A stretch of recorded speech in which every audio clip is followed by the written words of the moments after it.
Black men, it's okay not to be okay.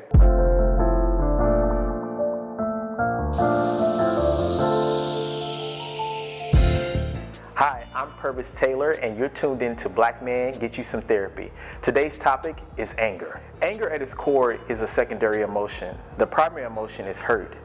Underneath the hurt is disappointment, and underneath the disappointment is an expectation that hasn't been met.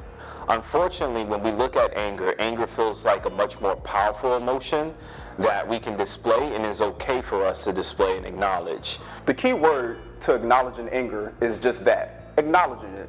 In order for one to acknowledge something, they must be honest with themselves. A lot of times we try to present anger as if it's something that doesn't exist, or we like to bury it. The way that anger can manifest itself depends and varies, right? Sometimes for us as men, anger shows up in two ways, in an internal way and also in an external way. The way in which we internalize anger may show up in some of our own self-destructive behaviors. Sometimes we hurt ourselves physically through self-harm, self-injurious behaviors, substance use and substance abuse. And some of the ways in which we externalize anger can be in the ways in which we treat the ones we love or just strangers. Sometimes it can show up in the form of our impatience, how we talk to folks, our tonality, sometimes even just our facial expressions. I always tell people that being angry is not what usually gets us in trouble. It's how we manage our anger. A lot of times when people usually get to that point, they usually explode, and it causes them to act or do things that they later regret. The important piece for black men is that we have a lot of justified anger given the issues that are going on, but we don't want to hold on to it, and we don't want to allow it to manifest in a way that's detrimental to ourselves and the ones we love.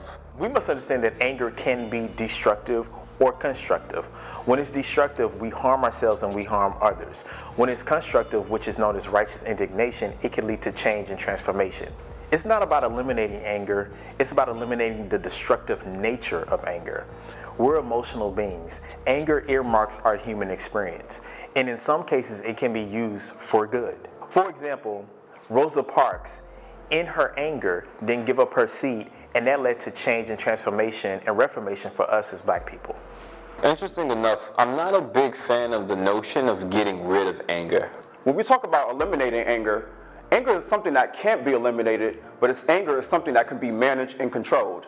First, we actually have to develop a vocabulary around other emotions besides just anger and sadness. We need to be able to identify when we feel helpless, when we feel frustrated, when we feel disgusted, when we feel shame. The way we manage anger is to acknowledge that we're angry. But beyond that, we need to know what our triggers are. Knowing what our triggers are helps us to respond accordingly. This is why I tell black men that it's so important to be introspective. It's important that we be able to sit with ourselves and examine ourselves and ask ourselves out of curiosity why we show up in certain ways. After that, it's important that we learn to take a pause. A pause is good because it allows us to collect our thoughts and think of possible ways to remedy the disagreement. Black men, it's okay not to be okay. Managing anger can be done by drawing, journaling, talking to a trusted friend, engaging in self-care activities, going to the gym, Journaling, meditation, deep breathing, or just seeking out therapy. and doing something that brings you joy, doing something that brings you comfort. We need to be able to transform that anger into something positive. Managing is more so about how do we actually develop our awareness around the anger we're experiencing? How do we challenge some of the ways in which we think so that we no longer feel that anger? But also, how do we be intentional about our actual reactions to anger? Black men, get you Some therapy.